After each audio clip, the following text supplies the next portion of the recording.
Fala galera, tudo beleza com vocês aí? Por aqui tá tudo em cima e hoje nós vamos dar continuidade ao nosso conteúdo, beleza? E continuando o nosso conteúdozinho aqui, hoje a gente vai falar sobre a classificação do relevo, tá bom? Nas aulas anteriores nós falamos de processo de desgaste da rocha, nós falamos o que era o intemperismo, tipos de erosão, entre outros fatores, né? E hoje a gente vai comentar sobre a classificação do relevo, beleza? Então, gente, eu vou adiantando para vocês que nós temos 4 tipos de classificações do relevo, tá bom? E quais são eles? São eles: montanha, planalto, planície e depressão. Beleza? Fechou. Planalto, planície, depressão e montanhas. Isso é a classificação do relevo. Ah, então acabou a aula? Não. Calma que eu ia falar um por vez aqui. E já vou adiantando para vocês também, segundo observações que eu vou dar para vocês aqui. No Brasil, nós só temos 3 dessas classificações, que são elas: planaltos, planície e depressões. No Brasil, nós não temos montanhas, tá bom? Importante saber disso daqui, tá? Então, vamos lá. Vamos começar a nossa aulinha aqui falando dessa classificação. Primeiro de todos, vamos comentar sobre as montanhas. O que são as montanhas, gente? Como é que a gente define uma montanha e por aí vai, né? Antes de mais nada, a gente tem que saber que a montanha é um relevo jovem que nós chamamos. Por que é um relevo jovem? Porque ele se formou há pouco tempo ou ele ainda está se formando. Quando a gente for entender aqueles movimentos das placas, eu até comentei com vocês, né? As placas tectônicas, o movimento das placas tectônicas e tudo mais, existe um movimento convergente das placas onde elas se chocam. A partir do momento que elas se chocam, o relevo começa a se levantar, tá? A partir desse movimento do choque das placas, do movimento dessas placas tectônicas e o movimento de seu erguimento, surge as famosas montanhas, ou até mesmo cordilheiras, né? O que é uma cordilheira? Cordilheiras são um monte de montanhas juntas, tá? É uma coisa simples. E a montanha se forma assim. E por que eu falo que ainda esse relevo, essa montanha pode ficar cada vez maior? Porque a placa tectônica ainda ela continua empurrando, continua empurrando, continua empurrando. Então, constantemente, essa montanha está subindo. Lógico que, gente, é um pouquinho de cada vez, né? Vale lembrar que quando a gente fala dessa subida da montanha, do processo de soerguimento que a gente chama, por exemplo, a Cordilheira dos Andes ainda está subindo, mas só que por ano cresce 2, 3 centímetros, tá? A Cordilheira do Himalaia também, onde lá nós temos a principal e a maior montanha do mundo, que é o Monte Everest, tá? Lá também ainda está subindo, mas só que é um crescimento muito pequeno, questões de 3 centímetros, 3,5 centímetros por ano, tá bom? É muito pequeno, mas não deixa de estar crescendo, ainda está crescendo. Então por isso que a gente fala que é um relevo jovem, tá bom? Porque ele foi formado há pouco tempo e ainda está crescendo. E lembrando que quando a gente fala desse pouco tempo, gente, tudo na geologia, esse estudo geológico, quando a gente fala de há pouco tempo, a gente está falando de 30, 40 milhões de anos. Ué, professor, mas isso é novo?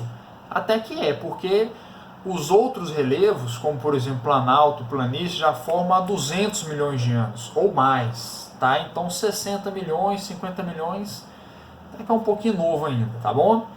Então tranquilo isso aqui, né? Montanha é esse relevo jovem, e para a gente identificar a montanha, ele vai ter sempre aquele aspecto mais pontiagudo, porque ele está subindo, né? Então essa parte que a gente vê é um relevo bem acidentado, tá bom? É uma característica bacana de montanha que nós temos aqui. Tranquilo? Aí quando a gente vai passando, nós temos aqui os famosos planaltos. Meu povo, nos planaltos, aqui agora nós já temos no Brasil, tá? No Planalto, a gente tem uma subclassificação do Planalto. Dentro do Planalto tem chapadas, tem morros e tem serras. Qual que é a diferença dos 3 aqui? Todos os 3 fazem parte do Planalto, tá bom? É porque no Planalto tem essa subdivisão desses 3. Então, chapadas serras e morros. Qual que é a diferença? A diferença deles vai ser do formato e da formação desse planalto. Como é que eu fiz um desenho que eu vou explicar para vocês por aqui, ó. Deixa eu dobrar o desenho para vocês entenderem. Talvez fiquem espelhados aqui, não vai dar para vocês lerem o que eu escrevi aqui. Mas, por exemplo, a chapada que eu coloquei aqui, ó, tem esse formato como se fosse uma chapa. Sabe aquela chapa que o povo faz hambúrguer e tudo mais? Tem essa característica como se fosse amassado aqui, ó, parecendo uma chapa de fato. Tá vendo? Aí o morro da serra, o que vai determinar morro de serra?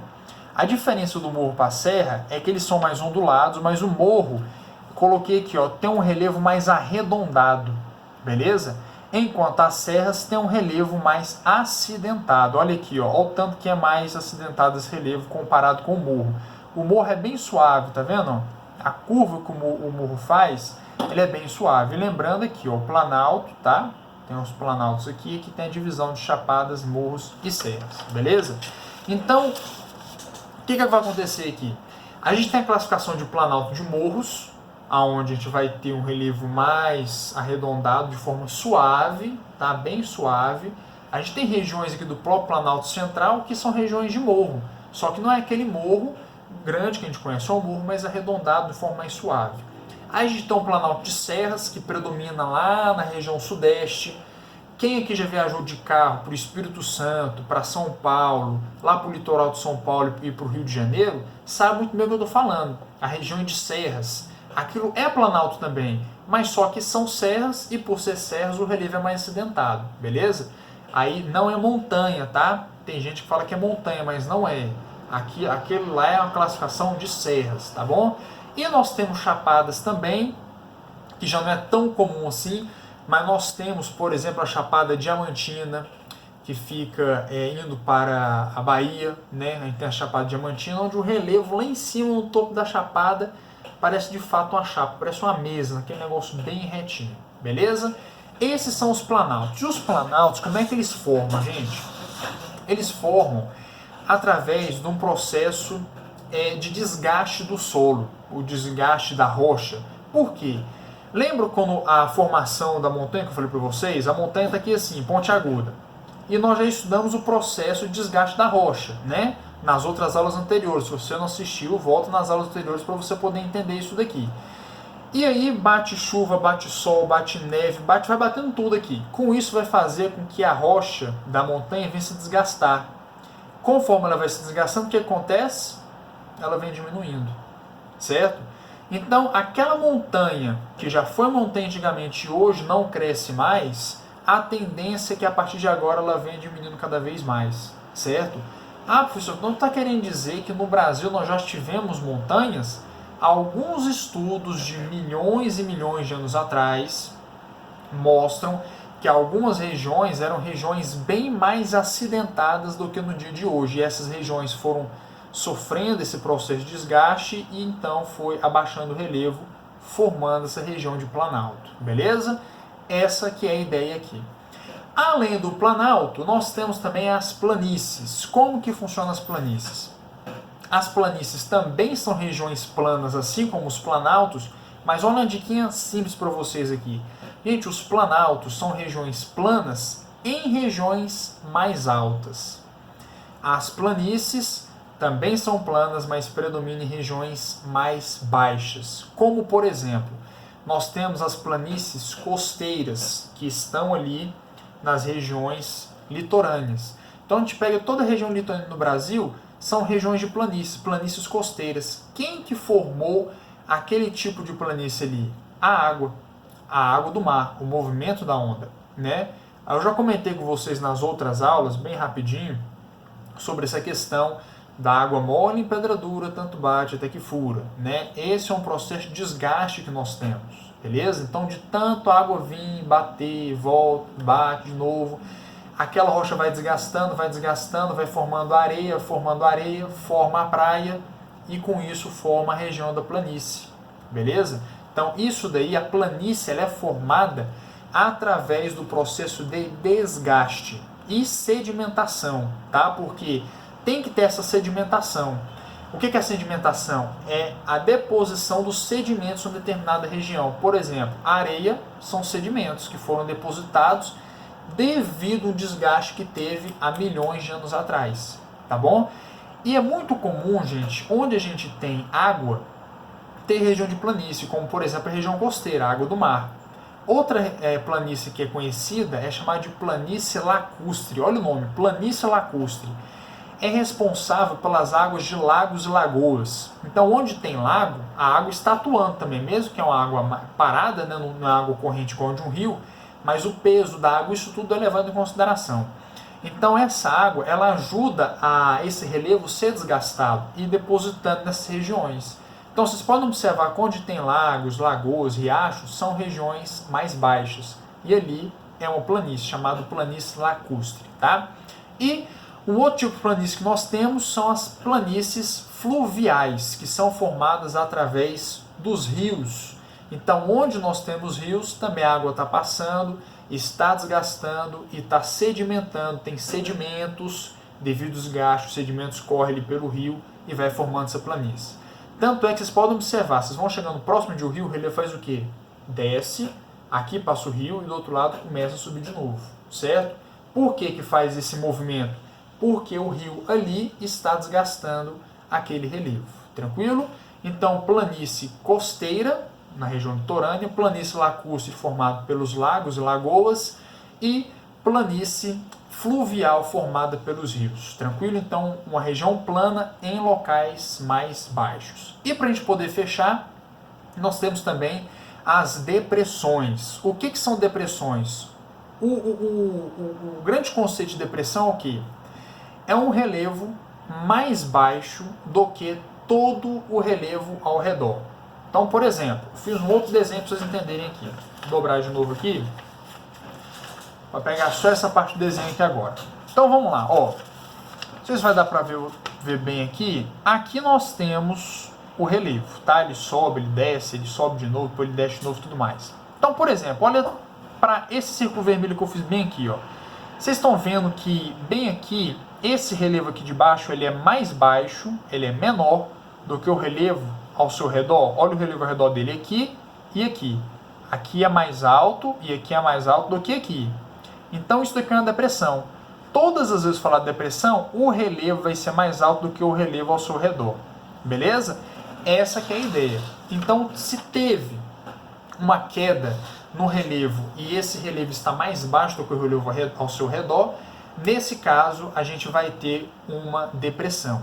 Mas aí tem uma diferença, gente, porque nós temos uma depressão relativa e nós temos uma depressão absoluta. Qual que é a diferença das duas?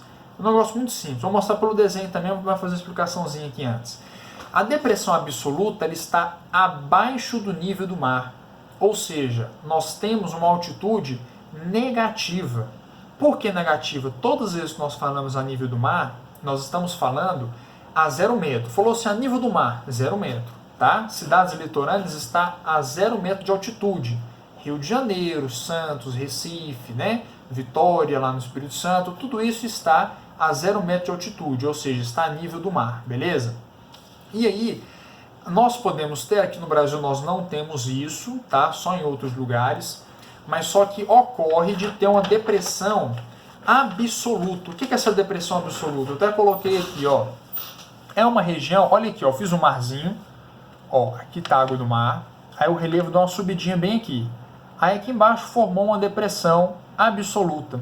Ó, por que é depressão? Primeiro porque é uma região mais baixa do que o relevo ao seu redor, que nem nós falamos. E absoluta porque, olha aqui, ó, ele está abaixo do nível do mar. Ó, o nível do mar está aqui, em azulzinho, 0 metro.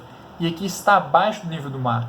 Então, dentro dessa classificação, vai estar lá assim, menos 200 metros, menos 250 metros. É um negócio meio doido pensar assim, né? Mas essas regiões existem, tá? E o outro tipo de depressão, eu coloquei que é a depressão absoluta, né? E o outro tipo de depressão que nós temos é a depressão relativa. Qual que é a diferença das duas? A diferença é que essa aqui é abaixo do nível do mar e essa aqui é acima do nível do mar.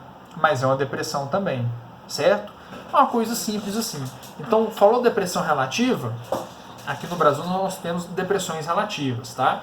Então, você tem uma região que é mais baixa do que o relevo ao seu redor, isso é uma depressão relativa. E a depressão absoluta é o mesmo conceito, né? É uma região mais baixa do que o relevo ao seu redor, porém, essa depressão ela está abaixo do nível do mar. Beleza, meu povo? E lembrando o seguinte, aqui no Brasil nós não temos montanhas, tá? Aqui no Brasil nós temos apenas planaltos, planícies e depressões.